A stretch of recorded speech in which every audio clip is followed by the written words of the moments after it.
This is Homer, lost at sea, destroying his only means of survival. This is a real thing. And this is Homer destroying all of Springfield. You stupid son of a... If it ain't broke, Homer is gonna break it. So follow along as we look at all the damage he's caused Springfield over the years, and the town's gonna go bankrupt, fixing his many messes. For starters, the least awful thing Homer has done to the town is set fire to a church. It all started with an innocent bit of father-son bonding. You're about to break the surly bonds of gravity. 5, 3, 2...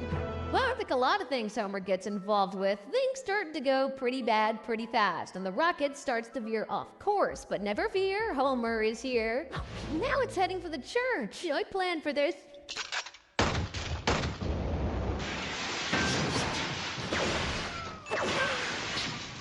This is the worst thing you've ever done. Big oof. They're looking at a few million to fix that extensive fire damage and replace those stained glass windows, but like I said, it gets even worse from here. In the episode E Pluribus Wigum, Homer disposes his trash wrong. I promise you it's much worse than it actually sounds.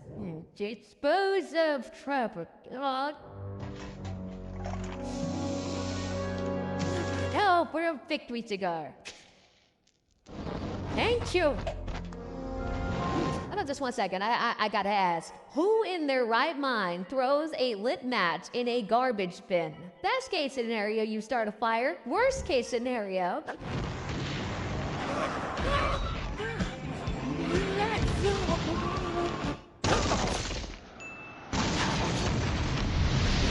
See in the episode, the 37 restaurants are destroyed in the explosion. Obviously, I can't exactly tell how much each one is worth, so we're just gonna use average real estate costs in Springfield, Ohio, which happens to be $174,000. I know, different Springfield, sue me. Turns out improper waste disposal is a pretty strong theme in The Simpsons and is the catalyst for some of their most destructive episodes. Take the Simpsons movie, for example. I know the movie doesn't count. Does the movie count as an episode? Anyway, the town gets together, puts a little bit of elbow grease in, and after a whole lot of effort, clean up Lake Springfield. They even make it idiot-proof. Why do dump something in the lake?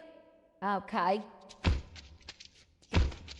I simply can't. Very effective. It might have made it idiot-proof, but they sure didn't make it Homer-proof. They really should have too, because on his way to dispose of his silo filled to the brim with pig crap, he gets distracted. Now the expected to shut down the donut store and they're giving out free donuts. I just got one thing I gotta do first. Get going fast.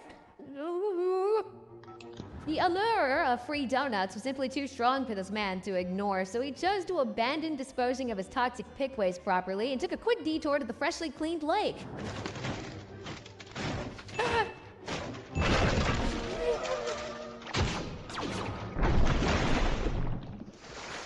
Unfortunately for the entire population of Springfield, this lake couldn't take one more act of illegal dumping.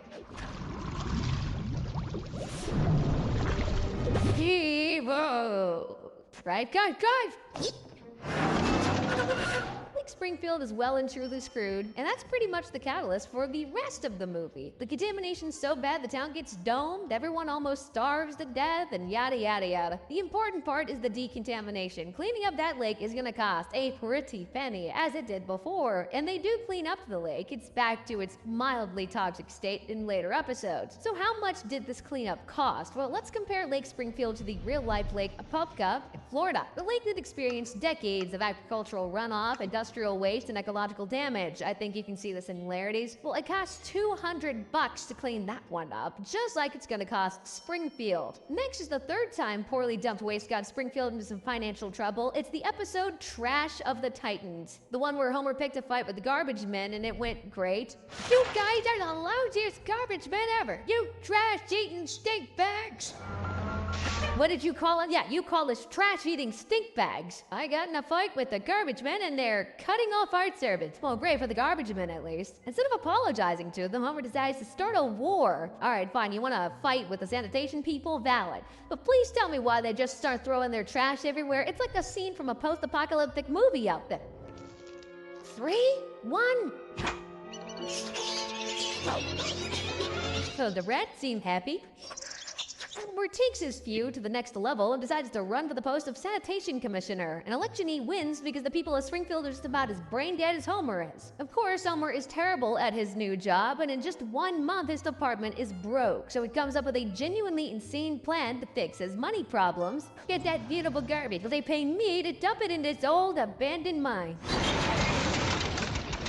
They're turning our wonderful little town into America's trash hole. Ixnay on the ash hole tray. Dumping everyone else's trash in Springfield turned out to be exactly as stupid an idea as it sounds. Forget about contaminated groundwater. They stuffed Springfield with so much trash it won't even stay in the ground. What the hell is that? You were saying how great I was? Term paper from Texas Tech? Do you know anything about?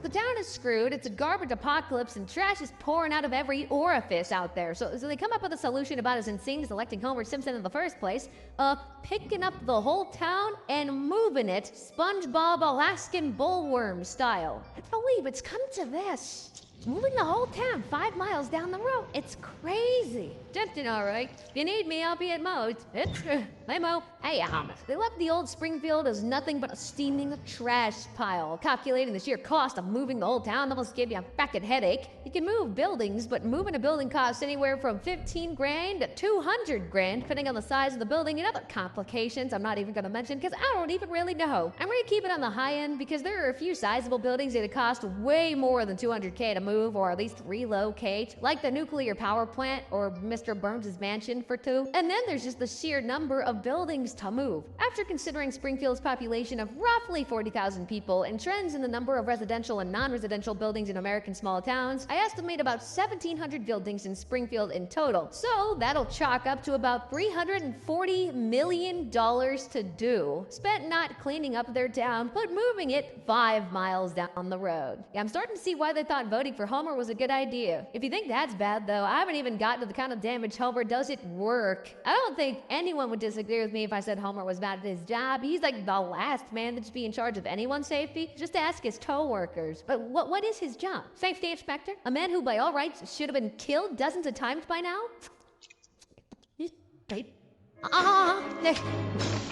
Yeah, it shouldn't exactly surprise you when I tell you that this man has been at least partially responsible for a few partial meltdowns and at least one actual meltdown, kinda. Being the safety inspector and all, there really should be no emergencies under his watch. Those cost a lot of money, but that hasn't stopped Homer from sleeping on the job, for example. Core meltdown in 10 seconds. Meltdown averted. Good boy. Dude don't even know he almost wiped out an entire town. You can always excuse this one though. I call this partial meltdown an accident. This next one, however, is just Homer being peak terrible at his job. And of course it starts with Homer eating where he really shouldn't. Ugh, cherry. Custard purple. Might have noticed the dial warning that the core temperature was getting dangerously hot. Oh, you know who didn't notice? The guy whose job it is to stop an entire town from getting vaporized in an instant. After inhaling a whole box of donuts, he just goes right back to sleep. You can probably guess what happened next. Oh, heard noise. 5 minutes before critical mass. Critical what? Whichever problem this is, I'm sure they know how to handle it. Oh.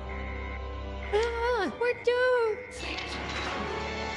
Homer is, to put it charitably, a frackin' idiot. But unfortunately, he's an idiot stationed in a very important position. With the fates of thousands in his hands, what does he do? Make a button, pick a button, no, 1 potato, 2 potato. Bubblegum, in a dish. How many pieces do you with? 30 seconds to core meltdown. Come on, Homer, the dog good though. Might as well eeny, meeny, miny, mo your way out of this one. I know it's what I'd do. 15 seconds to core meltdown. Catch a tiger by the toe. If he hollers, let him go. Whoa. All systems returning to normal. Have a nice day. The sheer luck at this man. Sure, he caused unimaginable amounts of damage, but at least nobody died. After saving the town from complete annihilation, Homer is heralded as a hero. He gets a ham, a plaque, a coupon book, and thumbs up. I couldn't even give him 2 thumbs up, huh? Not the greatest gift for saving everyone's lives, but Homer don't mind. He's too busy racked with guilt because everyone keeps calling him a hero, even though it was all his accident that he accidentally solved. But don't worry, he gets exposed as a fraud when he has to save a different plant from a meltdown. Miny, miny, miny, modo, miny, miny, miny. Crisis has been averted. Everything is super. Do you even know what button you bite?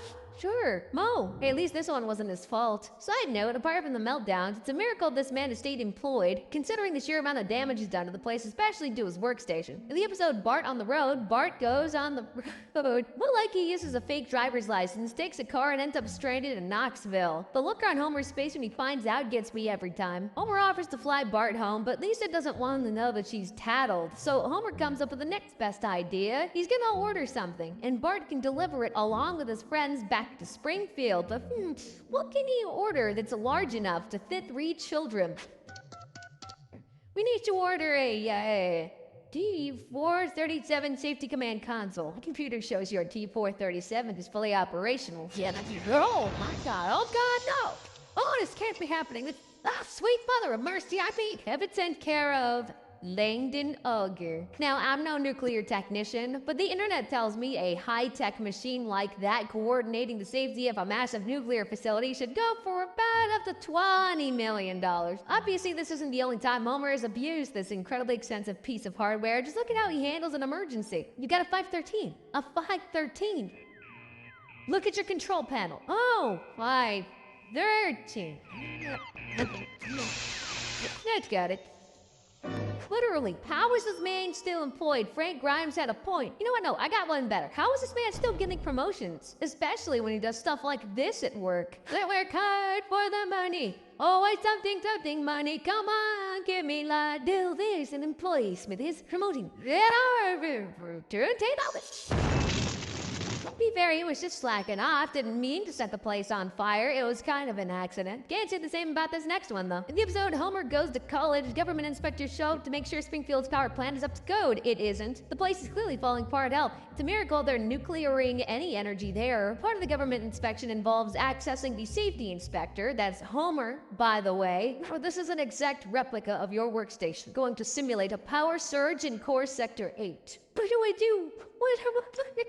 Oh God, you've got to tell me. Look, how did he fold under zero pressure? It's literally his job. And a simulation. Panicking Homer employs his tried and tested methods. Nothing can go wrong. Oh, no, this can't be happening. But it's a simulation. How did he mess things up that badly? This isn't just incompetence. Is it something worse? We're dealing with violent ineptitude.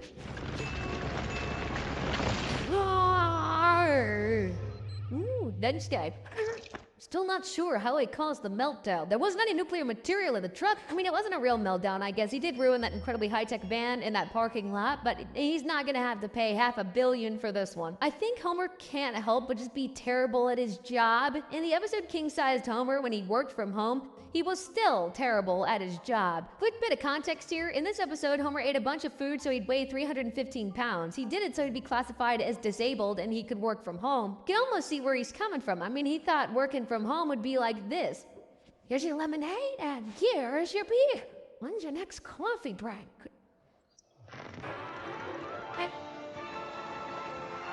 It doesn't go like that most of the time. Instead, he's massively overweight, dressed in a muumuu, and nobody's happy about it.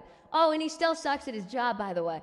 Radioactive gas? Decalcified calcium ducts? Hey, Miss doesn't find me attractive sexually anymore. I just tripled my productivity. Good for you. So he's gotten everything he wants, mostly. Now all he has to do is sit there and press Y to vent the radioactive gas Stanley Parable style, but he can't even be bothered to do that. He leaves this toy duck in his place and goes out to watch a movie. By the time he gets back, things have gotten pretty dire. My God, the plant's going to explode. Hey, that thing's going caca-cuckoo. I know. Vent? Yes. It must be shut down manually. I never should have put you in charge. Be fair, Homer might be lazy, but when lives are at stake, I mean, the dude steps up. He tries to. Homer runs outside, steals an ice cream truck, heads straight to the plant to perform a manual override. These, there'll be time for the frozen pudding wagon later. I gotta get to the carriage. The manual override switch is placed in just the most hilarious of locations, so we got this 300-pound man tight roping a ladder. Is he gonna make it?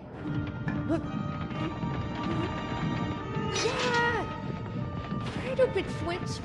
I wish I had my reaching broom. Wait a minute. And that thing ladies and gentlemen, is the episode Homer died. Or at least he shoulda. Turns out being a massive tub of lard has a few benefits. Your bravery and quick thinking have turned to potential Chernobyl. It was 3 Mile Island.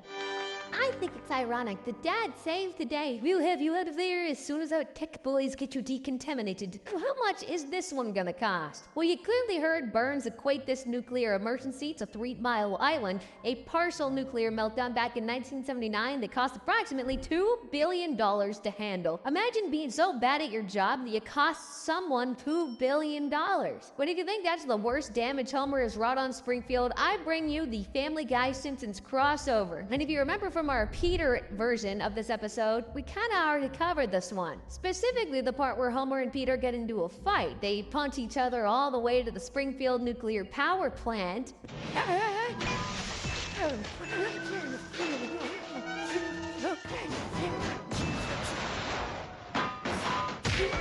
Up until now, he's been damaging this place to sheer incompetence. This time, he's here to lay the smack down with a purpose. I don't think either of these men can even spell collateral damage, much less avoid it.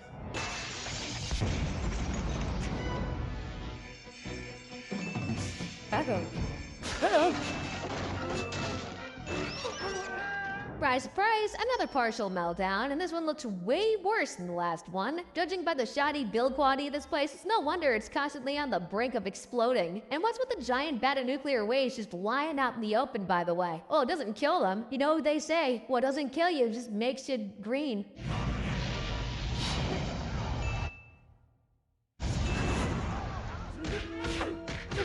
That blast definitely took out at least 30 buildings. Once again, I'll be using the average real estate value in Springfield, Ohio. Don't like it, go ahead and comment down below where the town of Springfield actually is, you can't. Before the fight ends, Homer and Peter do a little bit more damage.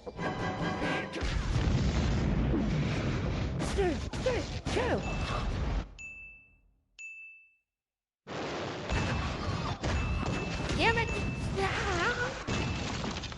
Fight ends with Homer getting crushed by a flying saucer, surviving that somehow, and Homer and Peter just making up. I just wanted to make you laugh and cry. I'm a family guy. I understand. I'm the Simpsons. Yeah, these two are really made for each other, huh? Well, that was a wild ride. So just how much damage has Homer done to this small town anyway? Well, after some quick maths, I've got about $5,595,738,930. Oh, indeed. Springfield about to take more of a beating. I used some very scientific methods to figure out the GDP of the fictional town of Springfield. I've come to the conclusion that this town makes about $3.2 billion per year. So after Homer's antics, I officially declare Springfield bankrupt. But hey, if that sounds wild to you, then you need to click the link on the screen right now, because believe me when I say there's a lot worse out there than Homer Simpson.